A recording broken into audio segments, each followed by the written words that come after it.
대구 경북 신공항 특별법이 국회 국토위 법안 소위를 통과했습니다.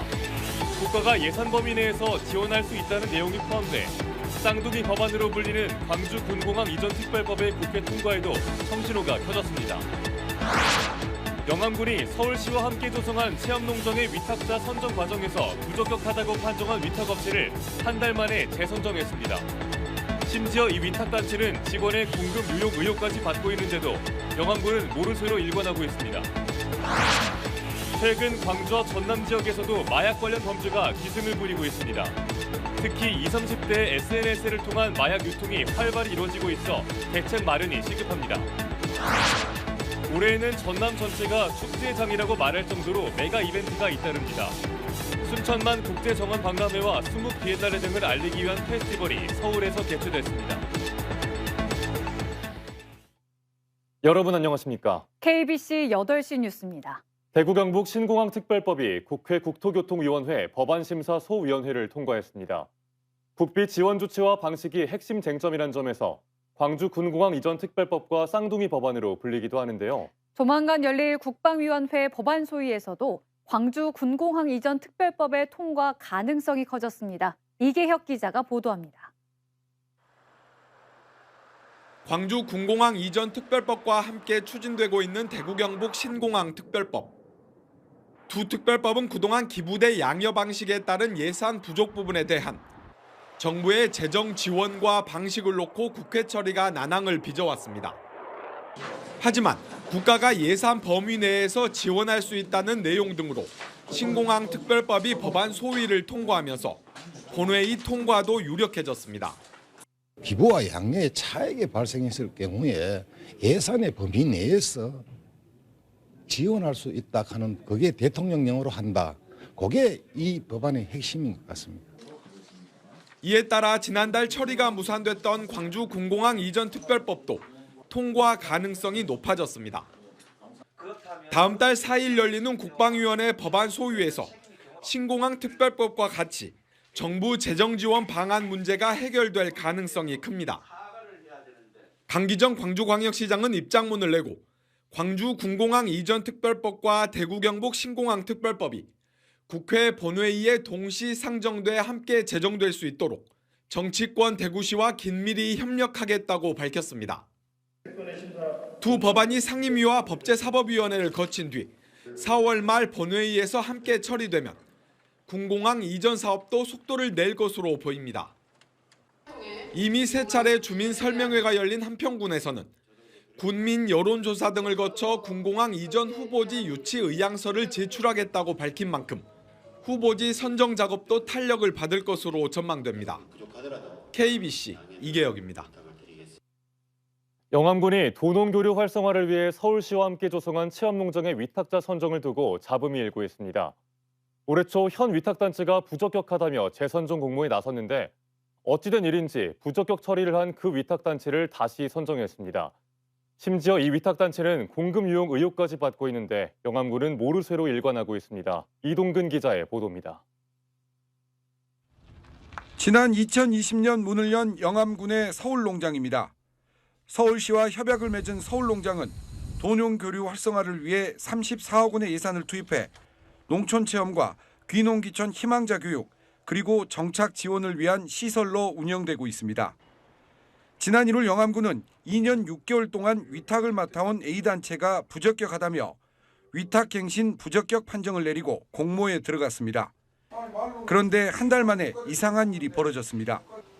재선정을 위한 공모에서 위탁 부적격 판정을 받은 A단체가 다시 선정된 겁니다. 심사위원 기준 팀들이 보는 관점이다. 다 틀리고 해서 그래서 이 앞서 PT하고 자료도 더 충실하게 할 수도 있고 그런 것이 조항이요. 당연히 공모에서 탈락한 다른 단체가 즉각 이의 제기를 하고 나섰습니다. 부적격 판정을 받은 단체를 공모에 참여시킨 것도 모자라 다시 선정한 것은 부당한 결정이라고 반발하고 있습니다. 거기가 또 부적격 판정을 받았기 때문에 저희가 수탁 공모에 임한 건데 행정청이 그 이전에 한 선행 조치에 반하는 행위를 자기 멋대로 하면 안 된다는 그런 원칙인 거거든요. 자기들 편의에 따라서 손바닥 뒤집듯이 이렇게 했다가 저렇게 했다가. 심지어 재선정된 A 위탁단체에서는 직원의 1,800만 원 공금 유용 의혹도 제기됐습니다. 하지만 영암군은 돈을 채워놓으면 문제 삼지 않겠다며 감추기에 급급하고 감사도 이루어지지 않고 있습니다. 회장하고 사무장이 별도로 있으시잖아요. 거기에서 전부 다 갚으셨잖아요. 저희 민간 위탁금에는 문제가 없는 거죠. 개인의 민사로 넘어가셨잖아요. 영암군의 오락가락 행정과 공금 유용 의혹도 감추기에 급급한 황당한 행정에 대한 의혹과 불신이 커지고 있습니다. KBC 이동근입니다. 전라남도 소속 남성 공무원이 수년 전 평소 가깝게 지내던 여성 직원의 오피스텔에 무단으로 들어간 사실이 뒤늦게 알려져 직위 해제됐습니다. 전라남도는 여직원 A씨가 2018년 같은 팀에 근무하던 팀장급 남직원 B씨가 자신의 오피스텔에 무단 침입했다는 사실을 알려와 B씨를 직위 해제했다고 밝혔습니다. B씨는 A씨가 술집에 가방을 놔두고 귀가하자 가방을 전달하겠다며 오피스텔 비밀번호를 누르고 집 안으로 들어간 혐의를 받고 있습니다. 그동안 다른 부서에서 근무하던 두 사람이 최근 같은 과에 배치되자 여직원 A씨가 분리 조치를 요구하면서 이 같은 사실이 알려졌습니다. 지난 주말 광주의 한 호텔에서 마약을 한 채 난동을 부린 30대 남성이 경찰에 붙잡혔습니다. 이처럼 최근 광주와 전남 지역에서도 마약 관련 범죄가 기승을 부리고 있는데요. 특히 20, 30대를 중심으로 SNS를 통한 마약 유통이 활발히 이루어지고 있어 대책이 필요해 보입니다. 조윤정 기자입니다. 새벽 시간 광주의 한 호텔 입구. 의자에 앉은 한 남성 앞으로 경찰이 분주하게 움직입니다. 112 신고를 직접 요청한 이 남성은 출동한 경찰관까지 폭행했는데 마약 검사에서 필로폰 양성 반응을 보였습니다. 환청, 환시, 즉 환각 상태에서 자기도 모르게 그런 행동을 하게 되는 거죠. 내가 왜 이거 하는지를 본인 스스로 모르고 있다는 거. 그게 무서운 것들이죠. 이처럼 최근 광주와 전남 지역에서 마약 관련 범죄가 잇따르고 있습니다. 지난해 붙잡힌 마약 사범 수만 580명이 넘었고 올해에도 벌써 49명이 검거됐습니다. 소수가 함께 모여 투약했던 과거와 달리 요즘은 대부분의 마약이 SNS를 통해 불특정 다수에게 판매됩니다. 실제 트위터에서 마약을 뜻하는 은어를 검색해봤습니다. 마약 판매상과 접촉 가능한 텔레그램 계정이 끝없이 안내되고 각 계정에는 마약 종류부터 가격까지 상세하게 기재됐습니다. 전국 배달 가능이라는 문구도 눈에 띄는데 계정 곳곳에서는 실제 마약을 건네받은 이들의 후기를 확인할 수 있습니다. 문제는 이렇게 마약 거래의 장이 되는 SNS가 주로 해외에 서버를 두고 있어 판매 유통책 추적이 쉽지 않다는 겁니다. SNS로 판매 광고를 하고 구매자를 접촉을 하고 코인으로 간다거나 계좌로 간다거나 완전히 이제 비대면성으로 하는데 진짜 판매책을 찾기가 쉽진 않죠.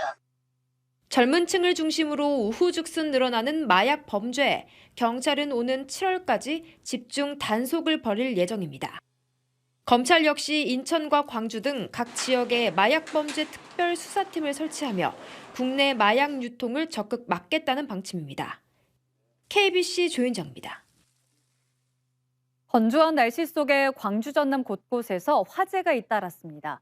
오늘 오전 11시 반쯤 영광군 염산면의 한 야산에서 농업 부산물 소각으로 인한 산불이 난 데 이어 낮 1시쯤 광양시 진상면에서도 산불이 나 1시간여 만에 진화됐습니다.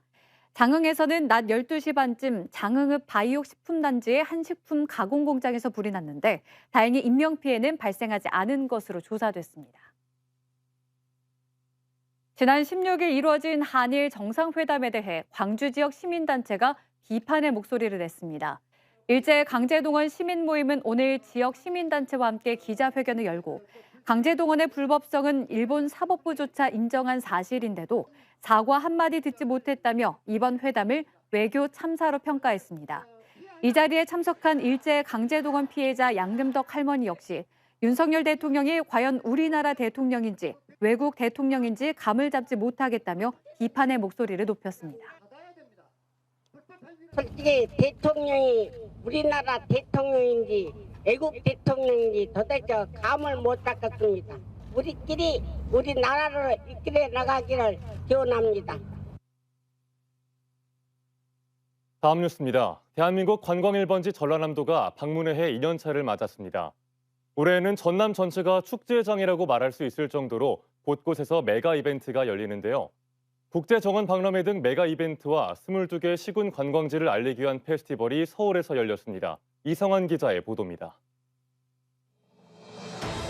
코로나 팬데믹에서 벗어난 전남은 올해 말 그대로 축제의 장입니다. 다음 달 개막하는 순천만 국제정원 박람회가 4대 메가 이벤트의 첫발을 떼고 9월에는 전남국제 수묵 비엔날레, 10월에는 국제농업박람회와 전국체육대회가 전남에서 개최됩니다. 여기에 영호남 화합 대축전, 보성 세계차 엑스포, 남도 음식문화 큰잔치 등 1년 내내 볼거리와 즐길거리가 끊이지 않고 이어질 예정입니다. 아름다운 산과 바다, 천혜의 섬과 갯벌은 지중해 부럽지 않은 전남만의 글로벌 관광자원입니다. 정말 뛰어난 자연 경관을 가지고 있고 또 현대와 과거를 잇는 역사, 문화, 체험, 관광을 할 수 있는 최적의 전라남도다 이렇게 생각을 합니다. 전라남도가 전남 방문회의 2년차를 맞아 서울 광화문 광장에서 올해를 글로벌 도약 원년으로 선포했습니다. 국내 관광객 1억 명, 해외 관광객 300만 명 유치가 목표입니다.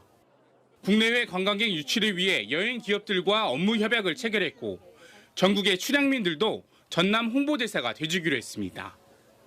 각 시군의 모임 때마다 단체 여행을 계획하면은 어김없이 우리 고향 쪽으로 스케줄을 잡고 또 추천하고 그렇게 해나가고 있습니다. 지난해 6천만 명이 다녀간 전라남도가 방문회의 2년차를 맞아 관광객 1억 명 시대를 열 수 있을지 주목됩니다. 전남으로 놀러오세요. KBC 이성환입니다. 다음 달 1일 개막을 앞둔 순천만 국제정원 박람회가 사전 오픈 행사를 갖습니다. 박람회 조직위원회는 토요일인 오는 25일 오전 10시부터 오후 2시까지 최대 3만 명이 순천만 국가정원을 미리 둘러볼 수 있는 사전 오픈 행사를 개최할 예정입니다. 사전 오픈 행사에 참여하기 위해선 박람회와 순천시청 인터넷 누리집, 그리고 행정복지센터 민원실에서 특별 체험권을 사전 예매해야 합니다. 광주 양동시장에서 4월 한 달간 매주 금요일과 토요일 저녁 먹거리 중심의 야시장이 열립니다.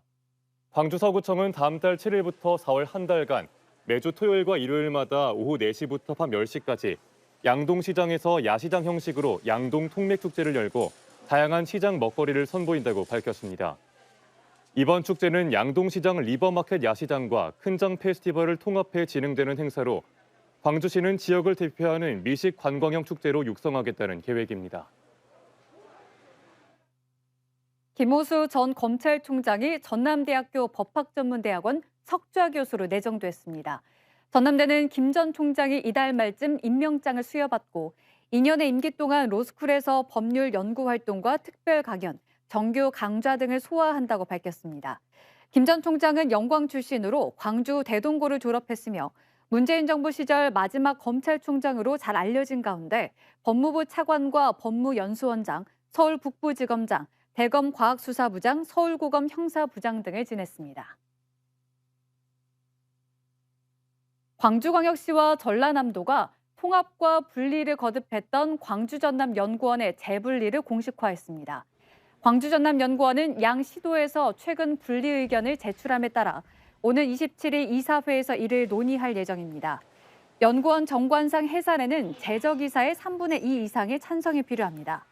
지난 1991년 전남발전연구원으로 출범한 광주전남연구원은 1995년 광주시 출연을 통해 광주전남발전연구원으로 확대됐다가 2007년 분리됐으며 2015년 민선 6기 당시 광주전남 상생 1호 사업으로 다시 통합됐습니다. 정수장 밸브 고장에 따른 갑작스런 단수 사태와 관련해 광주광역시에 1억 원 규모의 보상 신청이 접수됐습니다. 광주시 상수도 사업본부는 지난 2일부터 2주간 단수 사태에 대한 피해 보상 신청 접수를 진행한 결과 영업보상과 필터 교체 등 186건 1억 3천만 원의 보상 신청이 접수됐다고 밝혔습니다. 상수도 사업부문은 다음 달까지 신청 서류 등을 토대로 피해 상황을 확인하고 보상금을 결정할 예정입니다. 광주 광산구가 지속가능한 도시생태계 구축을 위해 대규모 나무 심기 행사를 열었습니다. 광주 광산구는 쌍암 근린공원에서 천여 명이 참석한 가운데 이팝나무와 목서, 철쭉 등 만 그루의 나무를 심는 행사를 갖고 지속가능한 도시생태계 구축 행사에 나서기로 했습니다.